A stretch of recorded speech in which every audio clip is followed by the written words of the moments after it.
আসসালামু আলাইকুম। এই ম্যাজিক্যাল বোতল দিয়ে আমাদের আরও একটা এক্সপেরিমেন্ট করা বাকি রয়ে গেছে। চলুন এর রেসিপিটা খুলি। এখান দিয়ে তো পানি বের হয়ে যাচ্ছে। সো আসলে এখানে 3টা ফুটা আছে। এর মধ্যে নিচে যেই ফুটাটা আছে এটা দিয়ে সজোরে অনেক জোরে পানি বের হয়ে যাচ্ছে, আর মাঝখানের ফুটা দিয়ে একটু কম জোরে বের হচ্ছে, আর উপরের ফুটা দিয়ে আর একটু কম জোরে বের হচ্ছে।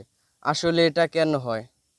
এই পানির উপরের পানি থেকে নিচের এটার গভীরতা আসলে বেশি, আর যেখানে যত গভীরতা বেশি হবে সেখানে পানির ফোর্স বা চাপ ততই বেশি হবে। সো উপরের পৃষ্ঠ থেকে এই নিচেরটা পানির গভীরতা একটু বেশি, তার জন্য একটু জোরে পানি বের হচ্ছে, আর তারপরেরটা একটু কম উপরের পৃষ্ঠ থেকে, তারপরেরটা দিয়ে একটু কম জোরে পানি বের হচ্ছে, আর একেবারে উপরেরটা আরও কম, তাই ওইটা দিয়ে আরও কম জোরে পানি বের হচ্ছে। সো আসলে এটাই হচ্ছে এটার মূল কারণ।